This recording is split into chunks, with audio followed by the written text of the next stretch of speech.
Olá pessoal, graça e paz do Senhor Jesus seja com todos nós. Uma ótima quinta-feira para todos. Hoje é dia 7 de março de 2024. Seja muito bem-vindo ao nosso Imersão Bíblica, devocional diário de estudo das Sagradas Escrituras. E nesta quinta-feira a gente vai falar de Levítico capítulo 14, vamos falar hoje sobre a purificação das doenças. Ontem falamos das doenças contagiosas, né? Falamos ali daquelas doenças que poderiam acabar com a nação de Israel por causa da sua contaminação. E hoje a gente vai falar sobre como purificar essas doenças aí. Vamos falar hoje um pouco mais sobre esse assunto. Eu separei aqui o texto que, na verdade, ele poderia muito bem resumir o capítulo 13 e 14. Pastor, por que você não fez o capítulo 13 e 14 no mesmo dia? Porque os dois capítulos são muito grandes. O 13, por exemplo, tem 59 versículos e o 14 tem 57. Ou seja, a gente ia acabar tendo que estudar muita coisa que o tempo não ia dar. Por isso dividi nos dois, mas aqui é um bloco só. Capítulo 13 e 14, um bloco apenas, versículo 54 a 57 do capítulo 14, resume muito bem tudo isso que a gente viu aqui. Diz assim: esta é a regulamentação acerca de qualquer tipo de doença grave de pele, de infecção severa, de mofo nas roupas ou em uma casa, e de inchaço, erupção ou mancha branca, para ensinar o povo quando algo é puro ou impuro. Veja que o propósito de tudo aqui, propósito que a gente viu de tudo isso aí é mostrar o quê? Como identificar algo que é puro e algo que é impuro. Esta é a regulamentação acerca de qualquer tipo de doença grave de pele ou mofo. Então, o propósito central aqui é exatamente esse. Como os israelitas deveriam lidar com a purificação, tanto da lepra como do mofo. Esse é o ensino central de Levítico 14. Como lidar, então, com a lepra e com essas doenças aí, aliás, com essas doenças de pele, a lepra, né? Ou o mofo nas casas ou também na roupa. Primeiro, a pessoa não deveria voltar ao acampamento, ela deveria ficar fora do acampamento. Até quando? Até ser purificada pelo sacerdote. Está aí no versículo 4 até o versículo 7. Essa purificação também seria acompanhada de lavar as roupas, raspar todos os pelos, né, todo o seu cabelo, sobrancelha e tudo mais, e banhar o seu corpo. Está aí no versículo de número 8 do capítulo 14, exatamente nesses termos. E depois de fazer tudo isso, ou seja, ficar fora do acampamento, até o sacerdote autorizar a volta para o acampamento, lavar as roupas, cortar todo o cabelo, banhar o corpo, ele deveria aguardar 7 dias fora da sua tenda. Então foi recebido no acampamento, depois ele ainda ficaria fora da tenda dele. E aí no 7º dia, ele deveria repetir o processo, ou seja, lavar as roupas, rapar o cabelo que tivesse crescido ali durante aqueles 7 dias, né?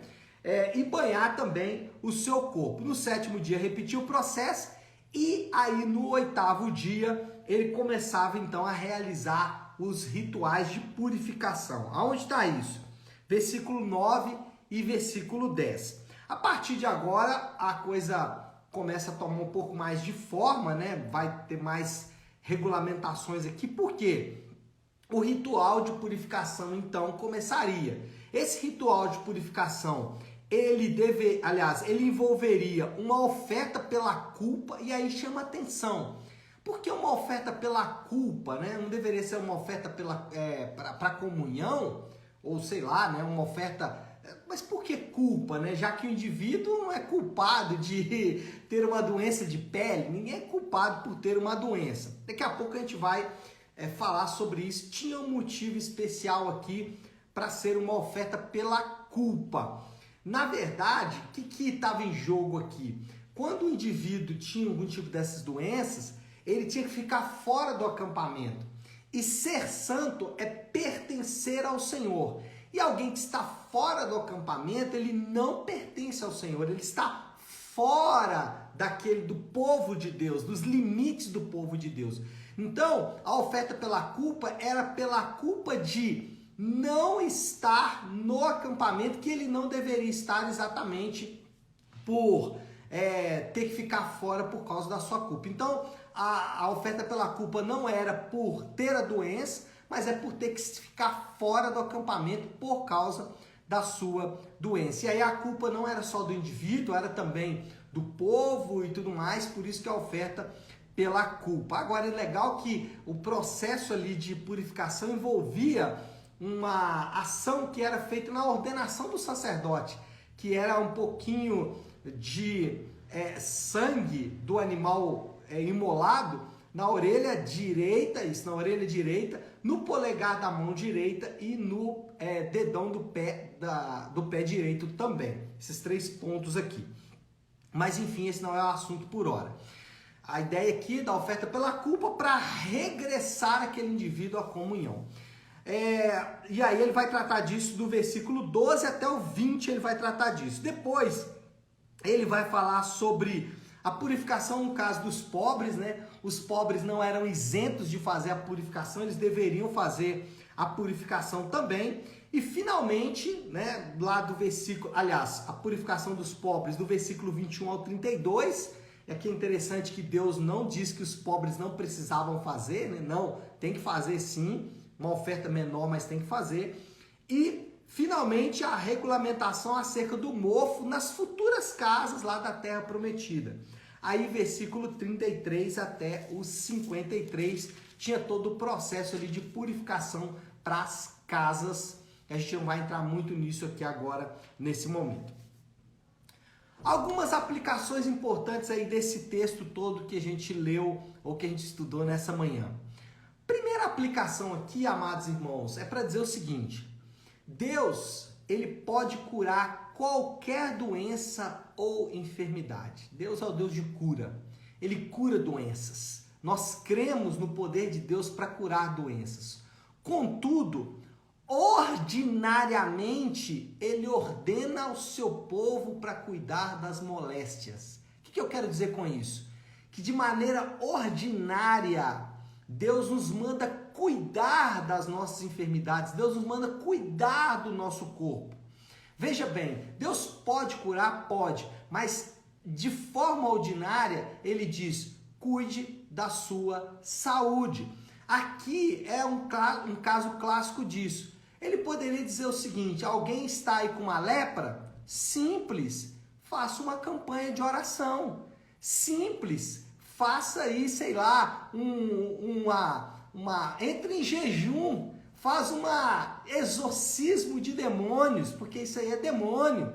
Faz uma campanha na igreja, porque isso aí deve ser, como é que o pessoal falava antigamente? Retaliação. Não, Deus fala assim, cuide da doença, cuide de maneira ordinária. Então, a primeira coisa que a gente aprende aqui é que, de maneira ordinária, Deus nos manda cuidar do nosso corpo, Deus nos manda cuidar das nossas moléstias. Isso vale para outras áreas da nossa vida também. Então, Deus pode fazer um milagre na sua vida financeira? É claro que pode, mas ordinariamente Ele manda você organizar as suas finanças. Ele manda você gastar menos do que você ganha. Manda você equilibrar as suas finanças. Ordinariamente, o Senhor pode edificar a sua vida, mas extraordinariamente, Ele pode edificar a sua vida milagrosamente, mas ordinariamente Ele manda você ter comunhão com os irmãos da igreja. Então, a primeira coisa que a gente aprende aqui é em relação à maneira como Deus ordinariamente faz as coisas. Segunda aplicação aqui é para dizer que os crentes eles não devem rejeitar as ciências humanas. Está ligado a essa primeira aplicação para dizer o seguinte: o crente ele não deve rejeitar o conhecimento humano, os conhecimentos sobre economia, sobre administração, sobre engenharia, sobre direito, sobre medicina. Sobre psicologia, psicanálise, neurociência, o cristão não deve nunca rejeitar essas coisas. O que ele deve fazer é uma leitura a partir da Bíblia sobre essas ciências, mas não rejeitar essas ciências. Aqui, na purificação da lepra, o indivíduo deveria fazer o quê? Uma raspagem completa do seu corpo, uma maneira ali de lidar com essa moléstia, com essa enfermidade. Bom, feitas essas duas aplicações aí mais gerais, a gente vai voltar aqui agora para a questão da lepra. Jesus, ele purificou leprosos. A gente viu ontem 2 textos, eu quero resgatar um texto. Hoje eu quero ler em um outro evangelista, que é no evangelista Marcos, mas é o mesmo caso que a gente citou ontem. Eu quero resgatar para, a partir desse texto, pensar algumas coisas aqui. Está lá em Marcos, capítulo 1, versículo 40. Então, Marcos, capítulo 1, versículo 40, se você puder, abre aí a sua Bíblia, diz assim: um leproso aproximou-se dele e suplicou-lhe de joelhos: se quiseres, pode purificar-me. Cheio de compaixão, Jesus estendeu a mão, tocou nele e disse: quero, seja purificado. Imediatamente a lepra o deixou e ele foi purificado. Em seguida, Jesus o despediu com uma severa advertência: olhe, não conte nada a ninguém, mas vá, apresente-se ao sacerdote e entregue pela sua purificação a oferta que Moisés ordenou para que lhe sirva de testemunho. Então, esse texto a gente leu ontem, como eu disse, e aqui é um caso clássico do que eu acabei de dizer. Em Levítico 14, a purificação é feita de modo humano, de maneira ordinária. No Evangelho de Marcos, no capítulo 1, versículo 40, é feito de maneira extraordinária por Jesus. Tinham vários leprosos na época de Jesus e ele cura esse leproso aqui de maneira extraordinária. De maneira ordinária, tinha lá toda a maneira como deveria ser feito aquele processo. Bom, voltando aqui à purificação do leproso, algumas coisas que a gente vai aprender aqui, e algumas a gente vai resgatar, inclusive, do devocional de ontem. Purificar, o que significa? Purificar significa atribuir pureza. Então, purificar não é simplesmente dizer, agora tá limpo, zerado. Não, ele não só tirava a impureza, mas como ele também atribuía pureza naquele indivíduo. Ele retirava o que era impuro, fazendo aqui um link com o pecado. Ele tira o nosso pecado, mas atribui pureza. Não é só dizer que algo não está mais impuro, é dizer que o que não está impuro agora está puro, atribui valor àquela situação. Então isso é atribuir pureza, é restaurar comunhão. E por isso a oferta pela culpa. Por quê? Por que a oferta pela culpa? Porque a oferta pela culpa ela tinha exatamente esse aspecto de atribuir valor, de restaurar a comunhão, de falar, olha, agora a comunhão com Deus está plena. Lembra que lá o sacerdote ele deveria dizer para a pessoa: você está fora do acampamento, você não está aqui na comunhão do acampamento. Quando o indivíduo era curado, ele era trazido de volta, ele retornava à comunhão. A oferta pela culpa, ela faz exatamente isso. Em Jesus, acontece o mesmo com os crentes. Jesus, ele imputa a sua pureza nos impuros. Nós éramos não só pecadores, mas pecadores impuros. O Senhor tira o nosso pecado e atribui a sua pureza. Porque veja bem, se ele só tirasse o nosso pecado, nós seríamos neutros, nós seríamos sem pecado. Isso é muito bom, mas sem pecado também sem valor. E aí você poderia adquirir valor por si próprio. Mas o que a Bíblia ensina é que nós somos puros por causa da pureza de Cristo. Nós não adquirimos valor por nós mesmos. Nós somos abençoados, por assim dizer, é imputado a nós a pureza de Cristo. E essa verdade, ela diferencia o povo de Deus de todos os outros povos. Porque nas outras religiões, ou até mesmo em alguns segmentos da fé cristã, o indivíduo é perdoado de seus pecados, mas atribuir pureza cabe a ele. Na Bíblia, o que nós aprendemos? Que Jesus, ele limpa do pecado e atribui a sua pureza.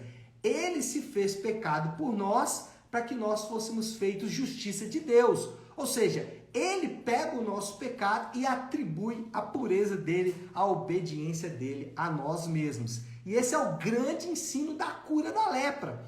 Né? E aí eu poderia falar aqui de maneira bem assim espiritual para dizer o seguinte: antes nós éramos leprosos e agora nós somos puros. E de fato, do ponto de vista espiritual, é isso mesmo que aconteceu. O Senhor Jesus tirou a nossa impureza e atribuiu a pureza dele a nós mesmos. Mas veja bem, Jesus obedeceu completamente à lei de Moisés. Disse isso ontem. Ele não disse, essa lei é um absurdo, valia para aquele momento, naquela cultura. Não, ele disse, obedeçam à lei de Moisés. E ele disse ao leproso aqui nesse caso, vá e apresente-se ao sacerdote. Por quê? Então tá bom, se a minha pureza não vem de mim mesmo, se eu não atribuo valor a mim mesmo por meio da minha obediência, então por que obedecer? É exatamente o contrário. Quando eu obedeço, e obedeço para atribuir valor, para atribuir pureza, a honra é de quem? A vanglória é de quem? Quem deve ficar feliz pelas suas boas obras? Por isso que você ouve pessoas dizendo o seguinte, eu não mereço ir para o inferno, eu sou bom, eu não mato, eu nunca fiz mal para ninguém, eu nunca matei, eu não roubo, eu falo uma mentirinha aqui, outra ali, mas grande medida eu sou bom. O que ele está fazendo? Ele está medindo ele mesmo por uma vara que ele mesmo estabeleceu, por uma medida que ele mesmo estabeleceu. Agora veja bem, o que nós aprendemos na palavra de Deus? Nós aprendemos que a nossa obediência, ela acontece depois do Senhor dizer, você está puro, eu atribuo a minha obediência a você mesmo, eu atribuo a minha obediência àquilo que eu atribuo a você a obediência, aquilo que eu fiz e não aquilo que você faz. E aí muda completamente o sentido e o significado da nossa obediência. Por que o crente obedece? Ele obedece simplesmente porque ele já está purificado, ou seja, já foi atribuída a obediência de Cristo a ele mesmo. E eu gosto também de pensar assim, porque a Bíblia diz que nós não obedecemos para atribuir valor e identidade a nós mesmos. Eu não preciso mais de obedecer para, em obedecer, atribuir valor a mim mesmo, atribuir identidade a mim mesmo. É o contrário. O meu valor já está definido, a minha identidade já está definida, por isso eu obedeço. Muda completamente a disposição do nosso interior. Bom, eu preciso caminhar aqui para o fim, e o que eu quero dizer aqui de um modo final, moral da história, né? Os crentes são purificados pelo sacrifício de Cristo, que atribui sua plena e perfeita obediência aos eleitos. Então, ele não só, como eu disse, tira o nosso pecado, mas também diz que agora somos obedientes, e esse é o nosso valor. Nosso valor não está na nossa obediência, na minha consagração, na minha busca. O nosso valor está no fato de que ele me tornou consagrado, o fato de que ele me tornou puro, e esse é o meu valor, o valor final. Desafio do Léo aí é o mesmo de ontem, né, gente? Desfrute aí, desfrute disso, vamos desfrutar dessa linda justiça de Deus a nosso favor. Amém, pessoal? Bom, acho que podemos orar, né? Vamos fazer isso? Se você puder, aí pare um instante aquilo que você está fazendo e vamos juntos buscar a Deus em oração. Deus, somos desafiados por essa palavra nessa manhã. Por vezes, Senhor, nos esquecemos que o nosso valor e a nossa identidade, aquilo que somos, não está dentro de nós mesmos. Não devemos olhar para dentro de nós, mas devemos olhar para o Senhor e para o teu sacrifício naquela cruz. E ao olharmos para isso, reconhecemos, Pai, que recebemos de maneira gratuita, pela sua graça e misericórdia, recebemos purificação, ou seja, a nossa obediência, ela é uma resposta ao ato de purificação que o Senhor fez na nossa própria vida. Obrigado, Pai, porque o Senhor obedeceu em tudo e por isso nós podemos desfrutar da tua justiça. Reconhecendo, Pai, que por vezes vamos patinar, por vezes vamos nos esquecer disso, e ao esquecer disso, vamos nos preocupar, ficar ansiosos e entristecidos. Mas quando retornamos para a tua justiça, recebemos a paz que só o Senhor pode dar, o regresso à comunhão com o Senhor. Obrigado por isso, Pai. Assim oramos em nome de Jesus. Amém. Amém, pessoal? Bom, então é isso. Nós vamos ficando por aqui. Que Deus te abençoe. Uma ótima, uma excelente quinta-feira para todos. Fiquem com Deus.